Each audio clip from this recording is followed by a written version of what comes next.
My family tried to take control of our restaurant and push me out, but they didn't know I was waiting for this moment. The sharp rhythm of my knife against the cutting board echoed through the empty kitchen of Maple Street Grill's flagship restaurant, even at 5:10 a.m.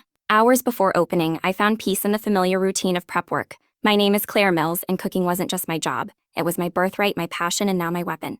Still doing prep work yourself? How quaint! My cousin Dean's voice shattered the silence. He stood in the kitchen doorway, wearing an expensive suit that had never seen a speck of cooking oil. Someone has to maintain our standards, I replied, not even glancing up from the ginger I was slicing. Did you need something? Breakfast service doesn't start for 3 hours. I'm just making sure everything's ready for tomorrow's inspection. His tone was too nonchalant. We wouldn't want any surprises, I replied coolly, though my knife moved just a little faster. Tomorrow's inspection was supposed to be routine, but they had no idea what was coming. Over the past 6 months, I had quietly documented every dangerous shortcut they'd taken, every hazardous decision made while expanding the family empire. Maple Street Grill had started as a single restaurant 35 years ago, founded by my grandmother. I had grown up in that kitchen, learning every recipe, every technique, every secret. When I took over as head chef a decade ago, we had expanded to 15 locations. Through hard work and commitment to quality, we'd built the restaurant to 40 locations, pulling in over $50 million annually. But that's when Dean, Patricia, and Aunt Elena decided they were entitled to more control. First update, the morning passed quickly as I managed breakfast service and ensured everything was in place for the health inspection. My mind, however, remained focused on what was coming. Lisa, our longtime hostess, noticed my distraction as I passed through the dining room. Everything all right, Claire? You seem really focused today. You're just busy, Lisa. Big changes coming. I heard about the expansion plans, she said in a low voice. 50 new locations by next year. But can we really keep up with quality while growing this fast? I shook my head slightly. It wasn't possible. The corners my cousins had been cutting, cheaper ingredients, less trained staff, shoddy safety protocols, were starting to take a toll. At 2 p.m., I headed to the corporate office for the board meeting. The original Maple Street Grill remained downstairs, but the upper floors had been turned into sleek, corporate offices. Aunt Elena sat at the head of the conference table, flanked by Dean and Patricia, with a couple of family friends rounding out the board. I sat far end of the table, still wearing my chef's coat. Exciting news, everyone, Aunt Elena began. Oh, we've secured funding for our big expansion, 50 new locations in 3 states. I stayed silent, already knowing what this meant. I had received a tip from my old friend Thomas, who worked at the health department, and now I was ready. Edit. I've seen a lot of comments asking why I didn't just quit and leave everything behind. Here's the thing, I couldn't. Maple Street Grill was more than a job to me. It was my grandmother's legacy, and I wasn't about to let it be tarnished by people who only cared about profits. And yes, I understand the comments questioning why I didn't go public with all of this sooner. Trust me, I've thought about it. The evidence I had needed to be airtight, and that's why I waited. Tomorrow action would give me the leverage I needed. Thanks for your patience, more updates to come. Second update, the next arrived before dawn to get a head start on prep. But as I moved through, I noticed something strange. Dean and Drew were both here early, unusually so. The health inspectors are coming, Dean said, as if I didn't already know. Yeah, make sure everything is perfect. Of course, I replied calmly, continuing my work. I'm surprised you're concerned. Didn't you say our streamlined procedures were foolproof, as if on cue, at 9:00 a.m.? Thomas and his team arrived, but this wasn't the usual inspection. Instead, a typical 2-person crew, there were 5 investigators, plus a representative from the State Restaurant Association. Good morning, Thomas said in his usual professional tone, showing no sign that we were friends. We're conducting a full corporate audit starting here at the flagship, but moving to other locations as well. Dean's smile faltered. All locations? This was supposed to be a routine inspection.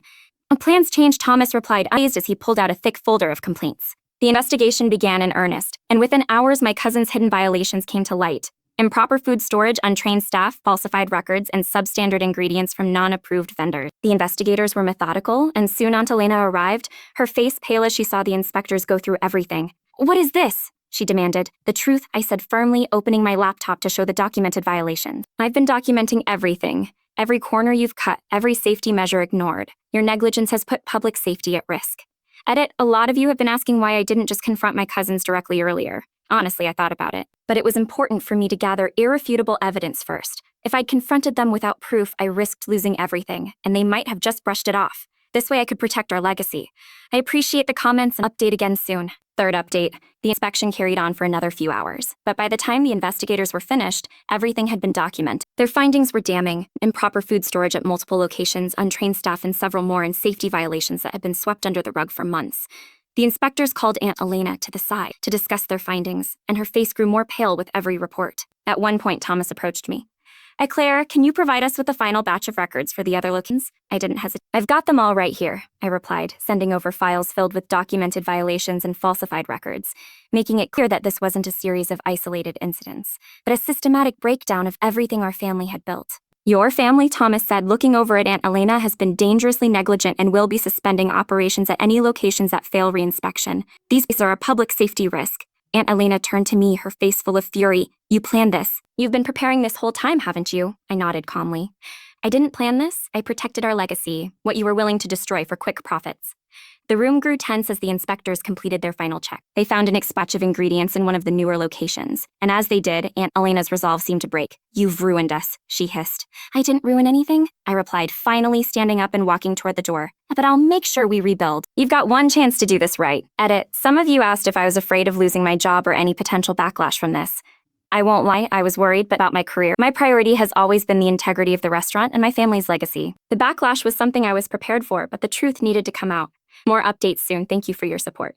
Fourth update. By the Pie, we had reached an agreement. I demanded that the company be restructured. The board had to accept a new, stricter management system where I would take control of all kitchen operations.